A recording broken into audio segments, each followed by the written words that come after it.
Welcome back to the Perfect Body Zone podcast. I'm back with Joe. How are you doing? I'm good, mate. How are you? Very good, very good. Good to have you back on. Thanks for having me back, man. We spoke and you've got some topics you'd like to talk about, share some stuff with a few people. I think it's a great idea to lay it out because usually it's just like laid back, kind of just go off topics. Yeah. It'd be good to keep it natural, have a chat. I really enjoyed it last time. But I kind of left here last time thinking, oh, why didn't I talk about that? I wish I'd spoken about that. One of the big things was my competition prep and competing last year. Because for me, that was a life-changing experience. And obviously I won, which helps. Yeah. I think it might be interesting to some people to hear about what prep involves. What does it involve? Because, from the outside point of view, you see prep as somebody who can't eat, somebody who's miserable, somebody who's got low blood sugar, somebody who's always hungry, and then they go on stage for an hour or whatever it is, and then they come off and they stuff their face with donuts and pizza. Yeah, I guess that's what it looks like from the outside, and that is accurate to some degree. I heard Matt Hodgson talking about it, and that kind of inspired me as well. I really enjoyed listening to his experiences, and he's competed quite a few more times than me. And he was on the podcast a few weeks back. Yeah, Matt. He was talking about how he was at one of the shows, and his coach said you can have a quarter of a bag of crisps. Yes, I've heard about crisps being used as a kind of secret weapon on show day. Yeah, I guess it's because of the salt. So start to get some sodium in, alongside some hydration, and the theory is that will shuttle glycogen into the muscles. So glucose goes into the body from carbs, and then it gets converted to glycogen, and that gets shuttled into the muscles to make them look fuller. So we want to get really lean and really dry, we call it. So kind of really, the skin is crispy and tight. So all the muscles are really visible. The condition is there, and then we want to fill the muscles up. So we've got a balance of condition and fullness. Does that mean if I have more salt on food that I'll look more fuller? Or because obviously you've got the bad downside of salt as well. Yeah, I mean, salt is one of those foods that's really been demonised over the years. Too much salt. Like everything else. I mean, different foods, they go through phases of being demonised.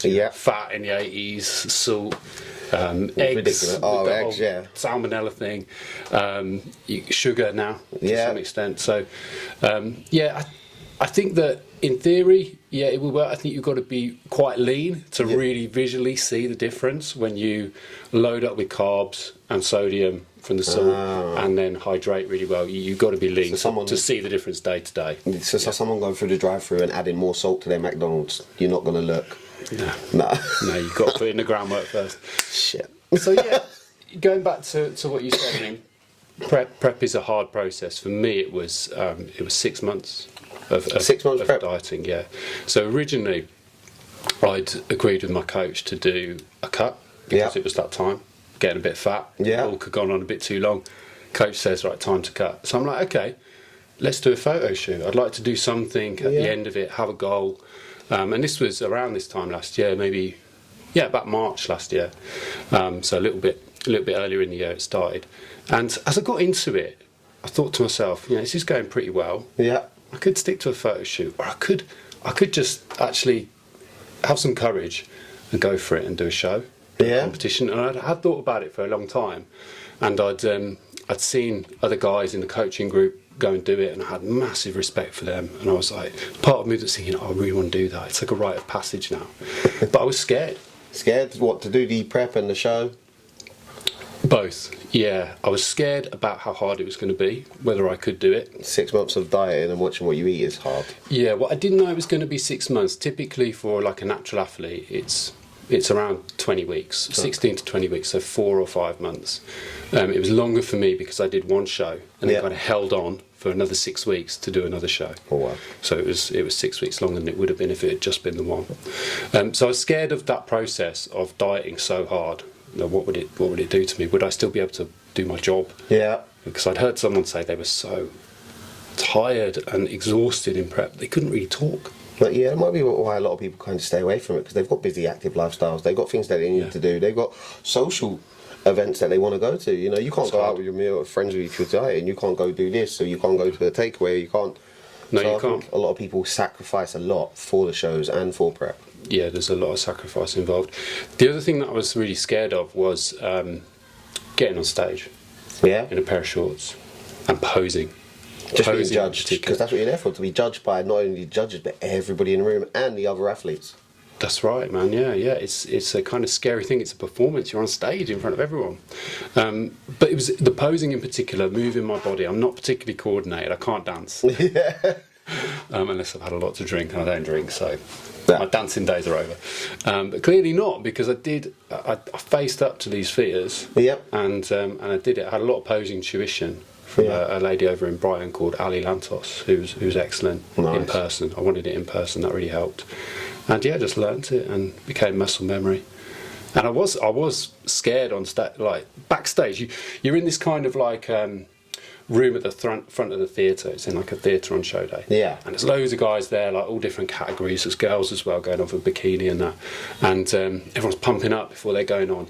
And like you're there for a long time. Men's physique, which I do, is right at the end of the day. Yeah. So it's a long day. And the tension's building, and you're seeing the other guys who you're going to compete against. You're starting to suss it out, and you've got the card with their names on. Yeah. And everyone's really friendly, but it was weird. I got into this kind of competitor mindset. Yeah. Like, as nice as these guys were, and I've got ultimate respect for them. They've been through the same journey I have to get there. Hard journey. They're my enemies on that day. Yeah. I guess it's kind of going into a boxing ring. You know, these are the people you've got to compete with. These are the people you've got to win. Yeah. That's it, yeah. And at first, in the prep, I was like, I just want to do it as something to do, to say I've done, have the experience. The longer it went on, the harder it got.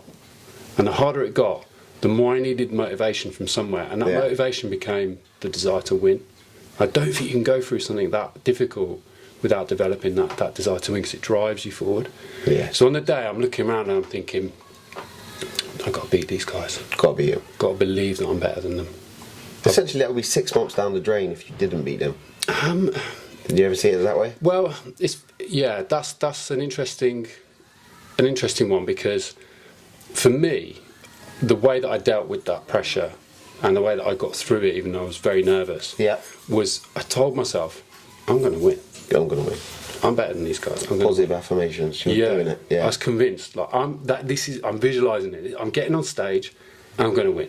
Yeah. And obviously there was some doubt in my mind, but I wasn't entertaining it. I wasn't allowing it. And I thought to myself, if I don't win, then I'll deal with that disappointment at the time. Yeah. I'll cross that bridge when I come to it. And I've seen good friends not get the result they want. You know, come very close on show day. And disappointment is part of the sport. Yes, you know, very much so. And I'll face it one day, I'm sure, if I compete again. I said before, like, if you don't ever get disappointment in your career in any sport, you're probably not pushing yourself hard enough. You're probably not competing at the top level that you can. Yeah. If you always win, unless you're like really lucky or really gifted. Well, you're not getting around people who are going to push you forward, as you say. You know, exactly. These failures, these losses, these disappointments. These are the stepping stones to know that you're doing better. Yeah. Like you say, if you're always winning, you're always doing well. That means you're in a room or a competition full of people who are obviously lower than you at a standard that you want to be at, because you're going to beat everybody all the time. You've got to be getting in the cage with bigger people. You've got to get in the ring with better fighters. You've got to get on the stage with bigger lifters, stronger, more defined lifters. You know, you've got to push yourself. Yeah. If you want to become the best, you've got to compete with the best. And I think a lot of people don't do that. They're like, I'm just going to play it safe. Yeah. So I'd convinced myself that was going to be the outcome, and luckily for me, it was. I didn't have to deal with that disappointment, but it wouldn't have been a waste of time. It was an incredible experience, the whole prep, incredibly character building, resilience building, to learn that I could push my body to that limit, that I could exercise that amount of discipline for that amount of time. It's really helped me to build self-belief, confidence, self-esteem that I wouldn't have had otherwise for doing it. And that was really about the process, not the outcome. Obviously the outcome gives me a huge amount of confidence. It's arguably my greatest achievement to become British champion. So your 6 months prep and all the hard work and the constant gym and the constant dieting, that meant more than the actual hour on stage and taking a win. I don't know if it meant more, but the process was great, and it was really important. You know, it's just as big as the day. I mean, you get a couple of minutes on stage, and it's amazing. Yeah. But that whole 6 months was incredible. I remember one point in the process where I was really lean, but my coach was like, right, we just want to dig now for a bit more condition, a little bit more detail. And my calories got down, I think, on a rest day to 1,600, which might not sound that low based on what other people eat, but for me that was really low. Yeah, I was about 80 kilos at that point, maybe a little bit lower. But my maintenance calories were higher than that, quite a bit. So I was in a deep deficit. And I felt like my legs were going to go from under me whenever I walked anywhere. And I remember my coach saying, I didn't really complain. I didn't really complain through prep, but I would tell him, like, this I'm finding it really hard. I'm feeling really shit today. And he said, look, this is an opportunity for you to live like an elite athlete. Yeah. Savour it, because you will look back in 6 months' time when all this is over and think, yeah, man, that was an amazing experience to have pushed myself like that. And he's right. I do look back on it now and think that. An accomplishment, an achievement, something that you taking it to that dark place. What would you say to anybody kind of in that dark place? You know, they're thinking of giving up. They're tired all the time. They're going for something. It might, it might be on stage. It might be competing. It might be some other sport. You know, they're right at the edge of giving up because they really can't do it anymore because they're fucking knackered. What would you say to them? I'd say what my coach said to me. I love it. You know, this is your opportunity to live like an elite athlete. When you see the Olympians on TV, when you see any like top athlete, you can do that now. You can live like they live for a short period of time, perhaps. Maybe it's not something you can do long term, but you can dip into that, and that is something really special. It's a unique opportunity. So look at it from a positive point of view, and remember that your body will often do a lot more. Yeah. You know, beyond the point when your mind wants to give up. Oh, a bit of David Goggins there. Yeah. I love David Goggins. Yeah. Have you read any of his books? I've got one of his books. I'm a big book fanatic, so I love buying books, reading books, more collecting books, and I've got shelves on shelves of books that I've just never read. I've bought, ridiculous amounts on Amazon. You get another book. You get free turn up a time. You're like, right, I'm going to read that. I'm reading that. Yeah. On the shelf, now it's dust. Audiobooks. Yeah, audiobooks. Yeah, there you go, man. Audiobooks in bed. I love, falling asleep to a good audiobook. Yeah. So, I read that David Goggins Can't Hurt Me, which is like his autobiography. Yeah, that's one I've got. He's an absolute monster. Like, his mindset is just unbreakable. Like, he's done these ultra runs, like, I think 100 miles. Yeah, 100 miles. He had to do like 2 or 3 of them, like in a row, to get to a standard that he thought was acceptable or good. And you're like, bro, what are you doing? He's done that Marines test, twice in 1 year? Yeah. The is it Navy SEALs? Yeah, something Death Week or something like that. Oh, that's right. Yeah, and you're like, geezer, most Week. people, that's it, Hell Week, that's it. And you're like, guy. Mate, I love that guy. Somebody can push themselves to that. And I kind of get that in the back of my head, and I think that's why a lot of us kind of gravitate to motivational people, to inspiring people with some, keep pushing, bro. You got this. Yeah. There's another Marine who like gets up at 5 and just Jocko Willink. Yeah. I know and these are the people that pop back into your head. These guys. Yeah. And I think a lot of people don't watch these or don't listen to these or don't read about these, and that's why they haven't got that mindset of pushing themselves forward. Yeah. Well, they hear it and they think, well, that's so extreme. I could never do anything like that. And like, don't get me wrong. I don't think I could do what David Goggins does. I couldn't run that distance. But then there's part of me that thinks, hold on, maybe I could. Yeah. What is the limit? I don't know for a fact that I couldn't do that. You train up and you develop your mindset as well as your body, then who knows what you could do. That's the thing. You're like, listening to somebody who's done it will then feed your mind to think that you can do it. And all the time, whenever I'm doing a workout, washing up, in the car, if it's not music, it's some motivational, inspirational speeches and something to drive you and something to listen to, something educational, but with these people who've got like some oomph behind them, and you're constantly feeding your mindset. And I think that's very important for a lot of people to do. Yeah, but I think you're like that as well. I like some of the stuff that you come out with, and I wanted to ask you, like, when you sit in your car and like record one of those monologues. Yeah. You're not reading, are you? No, I don't read nothing. It's just top of the head. What, you improvising that? Everything. Wow. So I'll see some sort of motivation, or somebody would say something to me and I'll be like, I should do a video on it. Or I'll see like a tweet and I'll be like, that's a nice quote. And then I'll be like, right, let's turn this into a video. And it's pretty much one take, right? Oh, hell no. No, it's chopped up. Okay, so I haven't... No, it's one take, but there's numerous like 20 there's a lot outtakes. of, Like, outtakes, come on. But what I mean is, you've not edited it and chopped it up. Oh, to, no, to take out. Yeah, Yeah, that's you'll pretty see some impressive. people will stop and then they'll start and then stop and start and they'll get to like, that's what I do, yeah. But I think that's a great way of doing it, and that's what I need to do for the longer form content that I'll do on YouTube, because it's very hard to get something out so long, and most of my videos are a minute, because then people duet it and people use the sound, and it's a low enough, you know, time frame that people like to use it.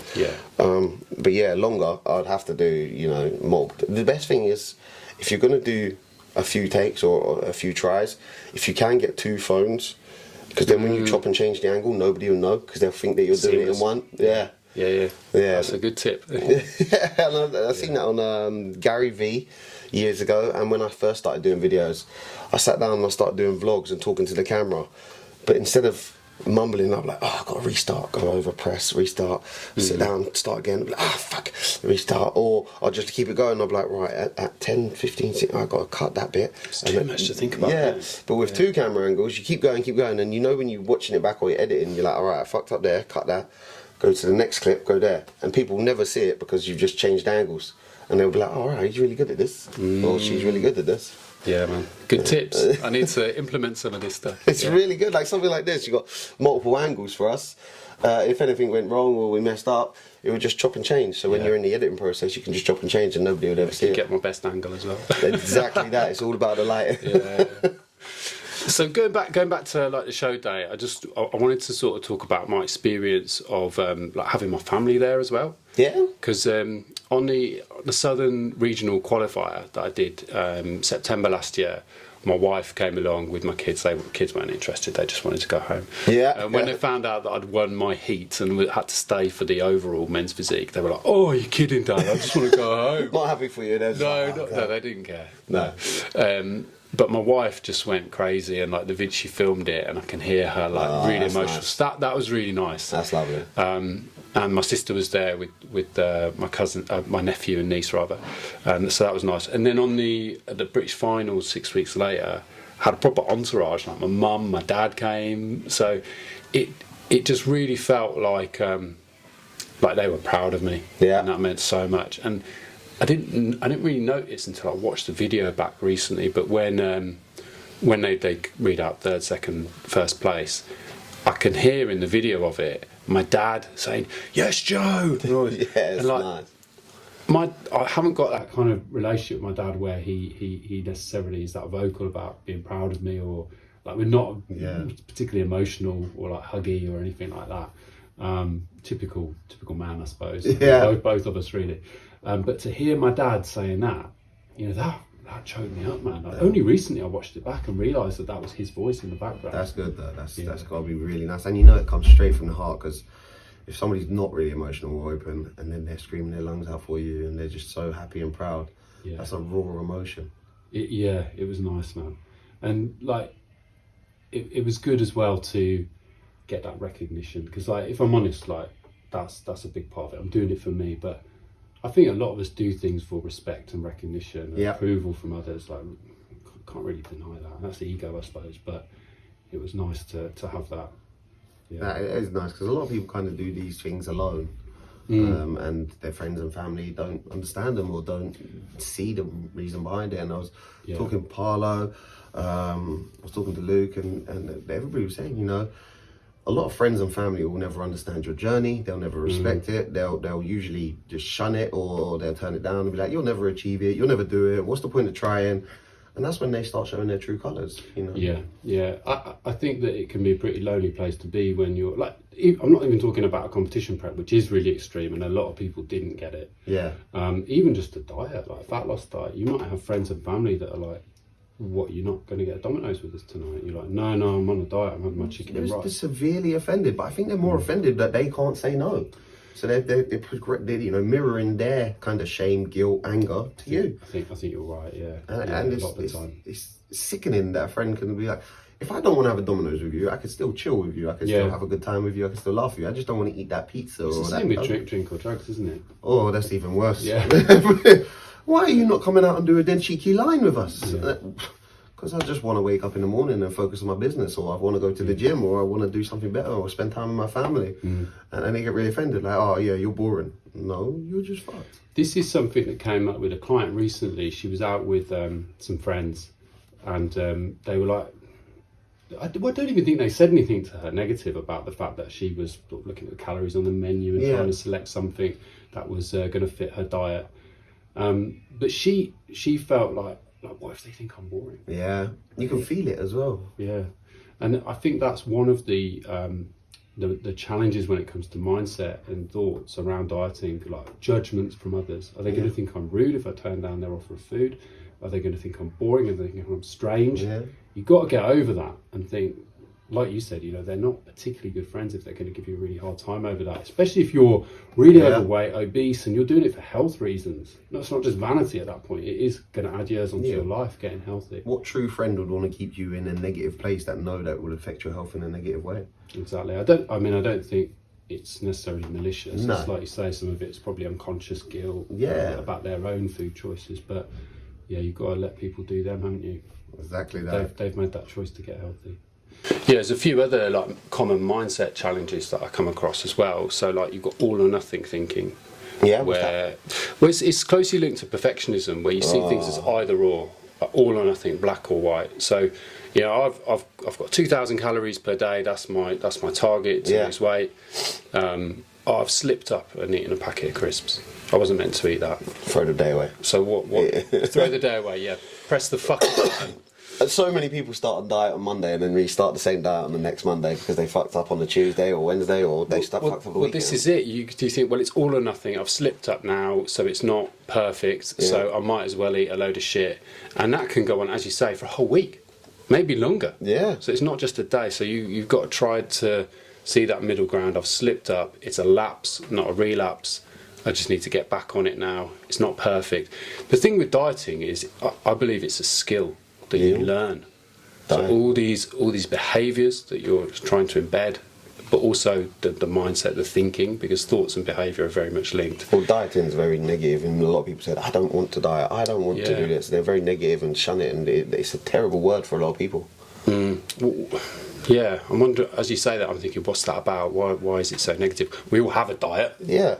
But people see dieting as cut back food, don't enjoy food, don't live happily. Restriction. They just see it as restriction. But you could change your diet and actually increase your food. You can change your diet and just change your diet. A lot of people just see it as, I'm going to cut back on the cakes I like eating. Diet is, I'm going to cut back on the meals I like eating. I can't go out for that meal because I'm dieting. It's that sense of missing out. Yeah, they don't actually understand that dieting is adding, changing, or cutting back. There's a lot of different things with diet. Well, the thing is, you might feel like you're missing out on takeaways and chocolate and the foods that you really love to eat. Yeah. But they are ultimately making you fat. Yeah, that's the word. And potentially really unhealthy with it. If you've got a lot of visceral fat around your organs, that's really unhealthy. If your blood sugar is all over the place because you're eating a certain diet, that's going to be unhealthy. It can lead to type 2 diabetes. So there's loads of issues with that, really. Massively, and a lot of people don't want to see that or face that. No. So you're going to miss out on something. You make your choice. You could either miss out on the dominoes, possibly temporarily. You might just need to temporarily do an intensive fat loss phase to get your body into a healthy position, and you can start to reintroduce some of those foods. Yeah. But you are going to need to restrict. You are going to need to potentially feel like you're missing out. But that's all in your head, whether you see it that way or not. When I'm dieting, I don't feel like I'm missing out because I'm getting something else. I feel great. I'm working towards a goal that I want to achieve. I feel good about myself. I feel like I can do anything because I'm exercising discipline. So what would you say to somebody who's been told that they should go on a diet, they should change their diet? Either a coach or a doctor has said to them about a diet change, and automatically in their head, they might be watching this now, they might be told this advice, and automatically they've got a negative stance on dieting. I would get them to think about what they want from their life, and what we could do a cost-benefit analysis about not changing anything. So what's good about staying the same? What's bad about staying the same? Yeah. What would that look like if you did stay the same in 2 years? Yeah. And project forward a little bit. So really get them to think about what they want. Yeah. And what's good and bad about staying the same, and then the same for changing. What's good and bad about changing? Yeah. So I'm going to miss out on takeaways. I won't be able to eat them as much, but then what I'll gain from it is better health, better fitness, more self-confidence, more strength. I'll feel like I'm more attractive, perhaps. That some people do it for those reasons. Yeah, a lot of people do it for that. Yeah, let's face it. I'm dieting to attract the opposite sex, or I'm dieting to attract my partner. And I'm not going to lie, like for me, it is partly a vanity project. Yeah, I want to look good. It's nice that your confidence boosts, your energy boosts. The more you achieve in a day in other areas of your life, it comes down to a lot of the psychological facts and the other benefits you get around that. It's not about, I'm really sexy for somebody else. It's like, I've just boosted everything in my life. Yeah, there's a lot of other good things that come with getting fit, healthy, and more confident. Yeah, that might be losing weight for some people. I think a lot of people also, they slip into that. I did many years ago. I took loads of steroids.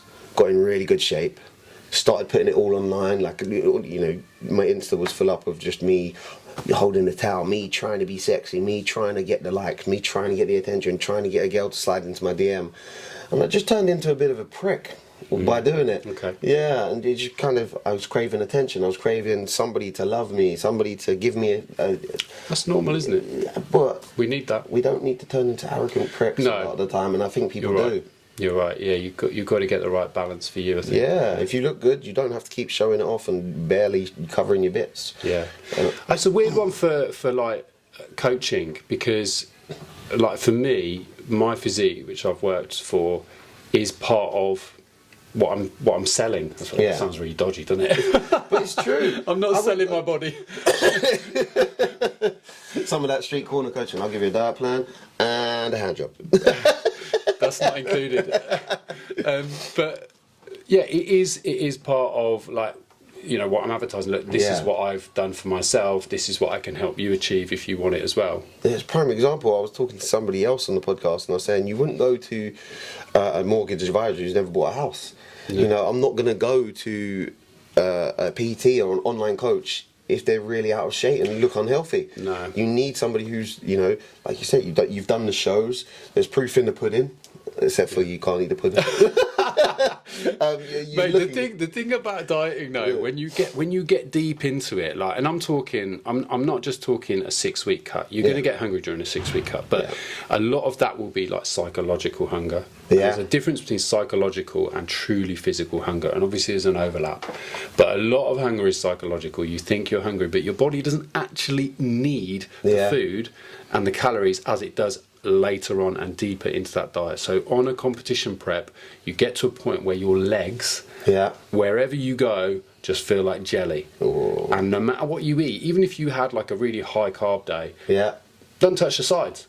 You're so systemically fatigued and so systemically physically hungry because you are starving to death. When you get below 10% body fat, and I don't know what I got to, but there was one point where I looked pretty ill. And I was probably another 6 weeks dieting from intensive care. That's how unhealthy this shit is. Damn. But yeah, that's real hunger at that point. And when you get to that point, this is what the point I was going to make about puddings. Everything tastes like a pudding. Your taste buds come to life so much, and you appreciate food on such a different level to anything you've appreciated before.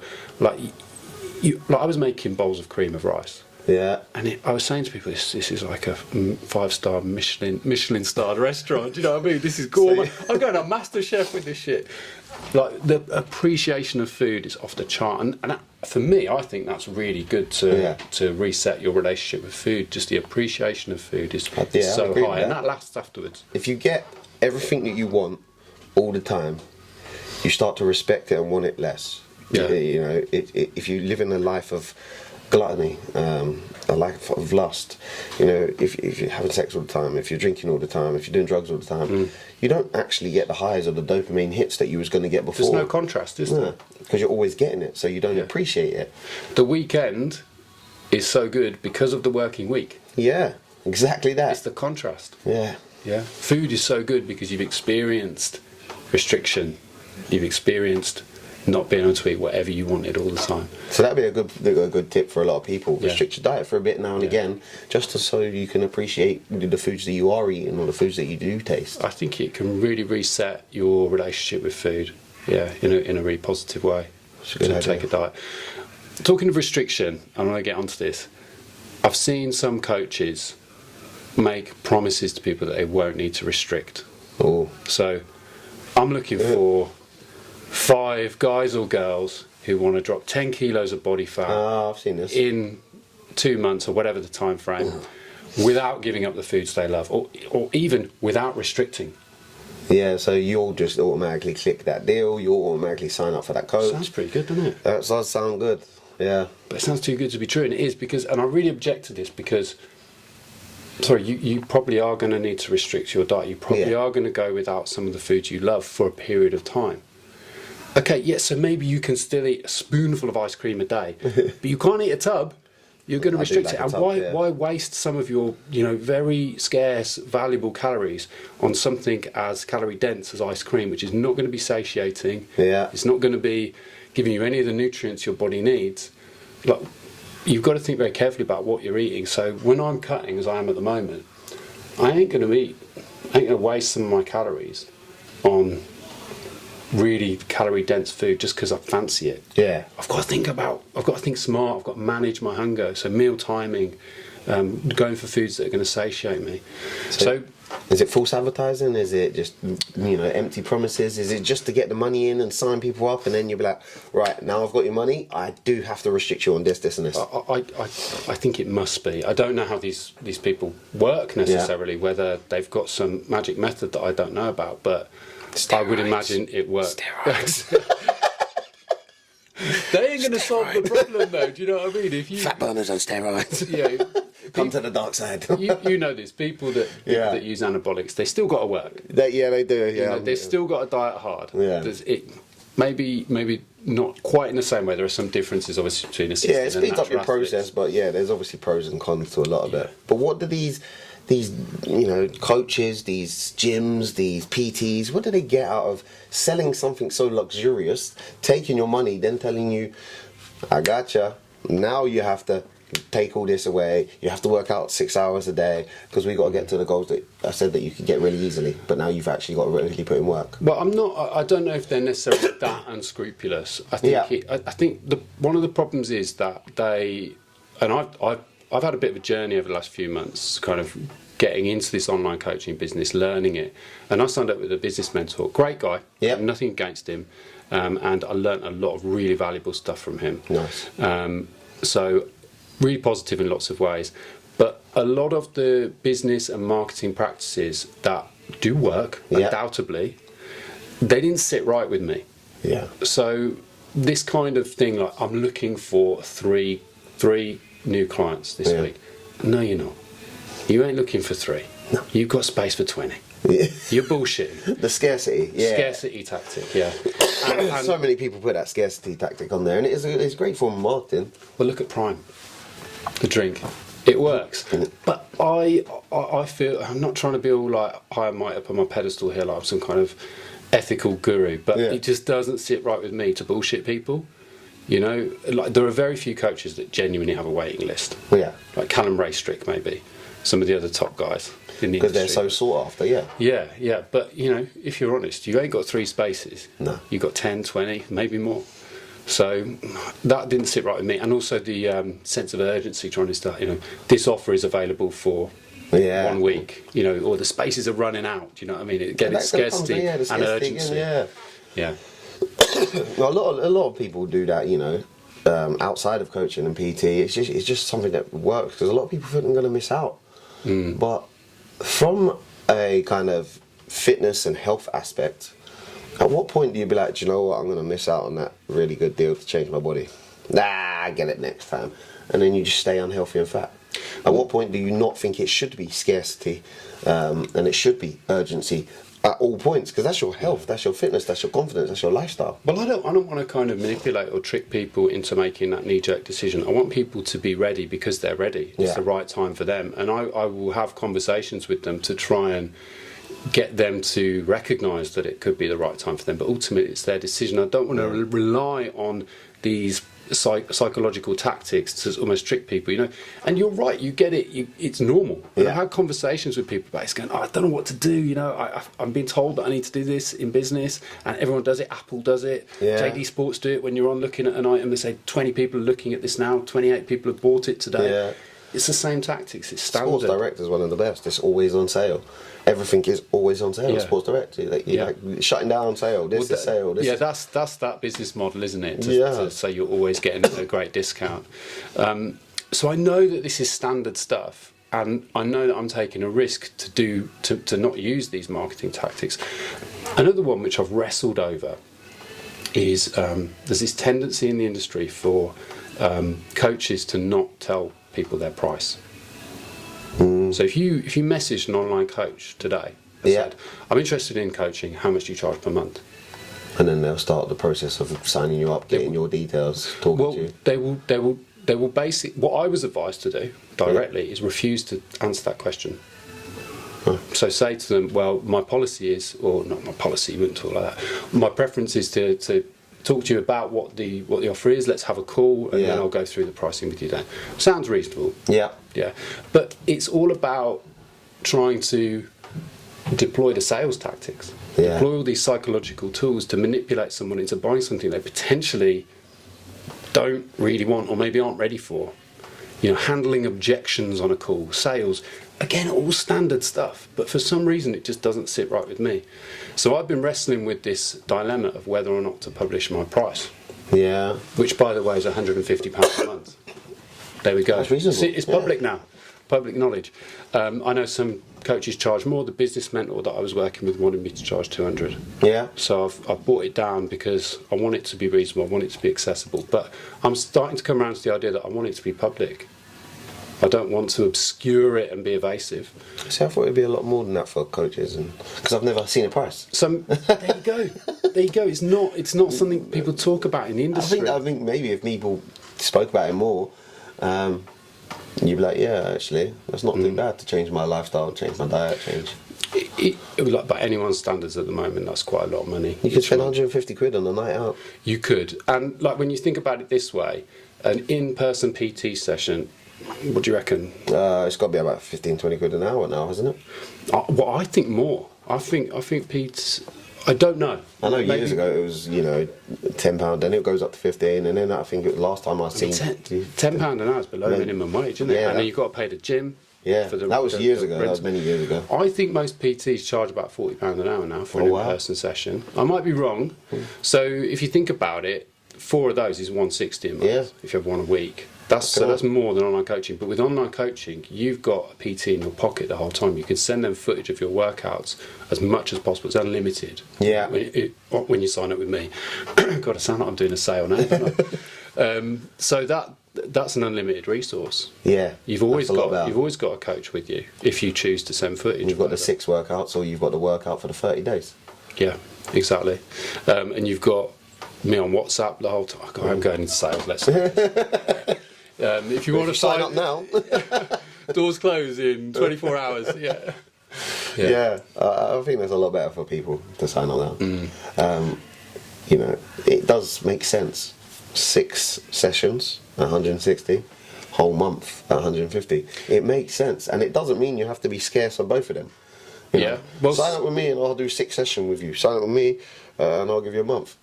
Or if you don't sign up in the next 24 hours, you lose both. If it's out there, I think more people would be more willing to look at it. Like I said to you, I've never seen a price for an online coach. One of the other things that business mentors tell you to do is develop a niche, so you kind of stand out. It's very clear, like the demographic that you're appealing to.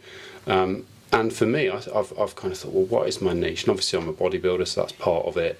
I thought, do I limit myself to a certain age group? You know, I work with over 30s, or you know, could be anything. I thought the other day, actually, you know, being transparent and doing marketing differently, that's a niche in itself. Yes, definitely. So I see some of the marketing comes across as humour as well. You find a lot of humour in there, which is nice. What you think I do? Yeah. Okay, nice. Thank it's you, man. a nice I appreciate twist. that. Because you see a lot of change your body, come talk to me, change your body, come talk to me. Sign up now. You can get these results. Here's before, here's after, which are really good. Before and afters, I really like those because you can see kind of transitions, transformations. But your humour side, a lot of people haven't got that, which I think is nice, and it gives you kind of real approachable aspect. Yeah, thank you. Yeah, I think it's about developing, like this. You're on social media. You've developed it for years. Who you are and trying to put your personality across, People and that's buy quite from hard people, at first.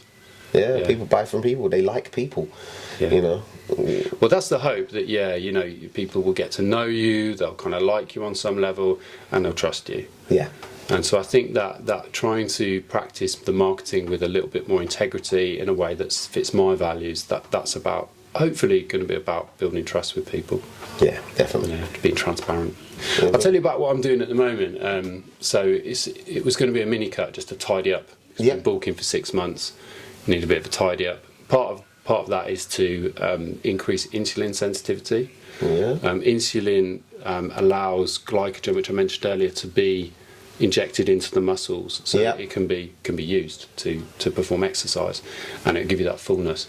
But the longer you go into a bulk and the kind of more body fat you accrue, the less insulin sensitive you become, and the more insulin resistant you become. So the pancreas has to produce more and more to achieve the same effect. So it becomes a less efficient system, and the ratio of muscle to fat that you're gaining starts to tip in favour of fat. And that is that's just the guys that are on a constant bulk. You can't really be on a constant bulk, I don't think. I mean, there's a lot of butt hurt people right now. Yeah, I mean, maybe I'm wrong, but for me, for my body, it doesn't work, and I did for my clients, it doesn't work. I'm bulking. Yeah. Bro, you're just trying to get big and masculine without watching your diet. It's not like. Okay, so it's an excuse to get what you wanted. Yeah, I mean, for some people, they don't bulk for long enough, particularly young guys. They think, oh shit, summer's coming up, I need to cut now. I'm like, hold on, you've only been bulking for a little while. Commit to building some decent muscle in your younger years, particularly. But yeah, we went into a mini cut to reset my body, to take body fat down, to re-establish insulin sensitivity, so that we can go again really effectively. And how are you feeling with that? Muscle. I'm 6 weeks in. I'm feeling good. I'm feeling good. I mean, I've got that 6 month prep to compare it to. So this living a dream. It's the other great thing about having done that and it being really hard. Now, a standard cut is pretty easy. Again, it's a skill. I've developed that skill through practice. And I'm going. It's time to get out of bed. So it's not this time round has not been too difficult. I've got a photo shoot in 2 weeks. Looking forward to the photo shoot? Yeah, a bit nervous about that. It'd be a bit weird again, that vanity thing, But it's good to see kind of progress as well. Seeing a professional photo shoot, you can see how good that you feel like you're looking. You'll get opinions of other people saying, hey, you're looking great. Yeah, and something to show for it, isn't it? And also like some marketing material. It's that marketing thing again. People want to see the product that they can essentially work up to. Exactly, like some nice shots. So that's what I'm doing at the moment, and it's good. I'm enjoying it actually. But I was saying when I came in here, last time I came in for the first podcast, I was bulking up and I was really full, like eating a lot of food. And I've come in today and it's a different matter. I'm looking around going, all this food. Well, this shop has got a lot. They've got a whole snack section over there, and every time I come in, I'm like, that looks so good. They got all the sauces, peanut butters. Like, you just scoop out the peanut butter and eat that straight by itself. Peanut butter, I love it. Peanut butter is the one. And I was talking to a young guy last night. So I was working in the nightclub, and some people know I'm a bouncer. And a young guy come up to me. He must be about 20, 21. He's a young fella. And he's like, a fat's going to ask you a question. I was like, no problem. He's like, I'm trying to put on size. He's a skinny fella, fairly tall. Can I put on some size? I want to bulk up. I'm like, he's like, no problem at all. But he's like, I think about getting steroids. I was like, don't do it. Don't do it. Like, you're young. Until your testosterone starts dipping or you feel like you really, really need it, try and avoid it as much as you can. I jumped straight on it and I was like, just keep upping your carbs, keep upping your calories, keep working out, make sure you've constantly got something you can keep eating, look at your diet. Just, try all this before and don't do it for a couple of weeks. I'm talking months on end. And he's like, I was just thought I'd just jump on some gear and I'll be okay. I'm like, what gear you can jump on? He's like, I totally agree. I think that, you should have a go at seeing what you've got in the tank in terms of your genetic potential, get into lifting and growing for a while naturally, see what can be achieved, and then people say even compete naturally and then make that decision about going on gear. But controversial topic. Very controversial. Alright, we're finishing up now because the store's about to open. People are trying to get in and get their snacks. They want their breakfast. the pre-workout and get on with the day. Yeah, man. Thank you very much Cheers, for coming man. on. Really appreciate it. And Really have it on enjoyed it again. Yeah, thanks, Definitely. man. Take care.